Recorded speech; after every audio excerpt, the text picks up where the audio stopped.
విదేశాల నుండి తీసుకొచ్చిన వాళ్ళ ఓట్లతోనే మమతా బెనర్జీ విజయం సాధ్యమైంది. మనకి 2016లో అంటే 2011లో మొదటిసారి అధికారంలోకి వచ్చింది. లెఫ్ట్ పార్టీలని దించి ఆవిడ 2016కు వచ్చేటప్పటికి 45% ఓట్ బ్యాంక్ ఉంది. 2021కి 48%. ఏది బీజేపీకి వ్యతిరేకంగా మమతని బలంగా నిలబెట్టారు అక్కడ పబ్లిక్.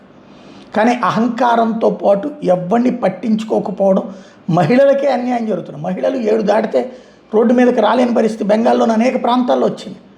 ఈవెన్ విక్రమార్కుడు సినిమాలో చూపెట్టినట్టు కార్యకర్తల యొక్క భార్యలు పార్టీ కార్యాలయం పేరిట వచ్చేసి పార్టీ నాయకుడికి వ్యక్తిగత సేవలు చేయాల్సిన పరిస్థితి తీసుకొచ్చారు. దానికి వ్యతిరేకంగా సందేశ్ ఖాళీ లాంటి చోట్ల మహిళలు తిరగబడితే ఆ మహిళల మీదనే, సొంత పార్టీ కార్యకర్తల మీదనే దాడులు చేసిన అరాచకం మమతా బెనర్జీ మహిళ అయ్యి వాటిని కంట్రోల్ చేయకపోగా సమర్థించుకుంటూ వచ్చింది. అసలు అదేం సంబంధం లేదన్నట్టు ప్రవర్తించింది. చివరికి అత్యాచారాల విషయంలోనూ అదే అహంకారంతో ప్రవర్తించింది. అత్యాచారాలు చేసింది తృణమూలోళ్ళు అయితే కాపాడుకొచ్చింది. ఫైనల్ ఆ ఇంపాక్ట్ 2021లో 48% మద్దతు ఇచ్చిన వాళ్ళు 2026కి 40%కి దిగజారిపోయింది. అంటే పరిస్థితి అర్థం చేసుకోవచ్చు.